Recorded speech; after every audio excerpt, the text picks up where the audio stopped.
speaking, and welcome to this video. Right, terrain squares circle competition. I have finished my piece. I'm really happy with it, I have to say. Very impressed. Impressed myself. But no, so honestly, I'm really happy with it. I think it looks awesome, and I can't wait to play it on the table. So yeah, just to recap, the terrain square competition is still on. So it's on until the 12th of April, so there's still time to get your pieces finished. Don't forget to do a showcase video, and then I will place that video into the playlist, which is going to be on my homepage, and I will be picking the winners from that playlist. So yeah, make sure you get your video entry done. Okay, so yeah, looking at my piece, as you can see, there's obviously quite a number of little pieces.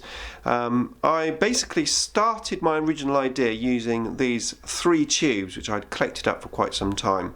Came up with the idea to do this like Stonehenge idea with some barricades around my circle. And that was my sort of original idea, but of course I managed to get those extra pieces of terrain from War Games, from Martin McNeil, for the TT combat pieces. So that sort of expanded my idea into making this piece interchangeable, and of course that is what I've done. So from the previous video, I went in and let me just zoom in a bit here. So yeah, I went in and I finished up the sand on the board just to match my gaming table, and I did that on those pieces as well.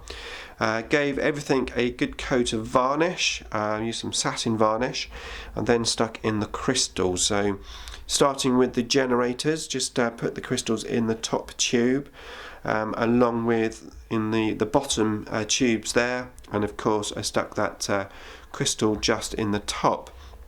Now you'll notice that this crystal here is actually quite long, and in actual fact when it came to putting the crystal into the pylon, it looked really odd once I'd painted it all up, and I actually and ahed about it. I almost didn't stick a crystal in. I had a big discussion with the Legion of Gamza guys, and we concluded that the way to go was to basically cut down the crystal, which is what I've done. I cut it down and put it in, cut it down as much as I could with the area there was to glue the crystal in, but I think it is looking a lot better, certainly a lot better than when it was just one whole crystal. I'm really liking it, so I'm happy with that. I'm happy, so that's good. Right, so yeah, it is interchangeable. The barricades themselves are glued down, but the central section isn't. So what I'm going to do is just change it up so you can see all the different combinations. So let's take these tubes off. And of course the idea is that when I take them off, they will make their own unique pieces of terrain just by themselves. So that looks pretty cool just as it is. Let's get the pylon, put the pylon in. So that is how the pylon looks. It's pretty cool in there. There's still enough room to enable you to get your guys in, which is quite nice. So it's that one.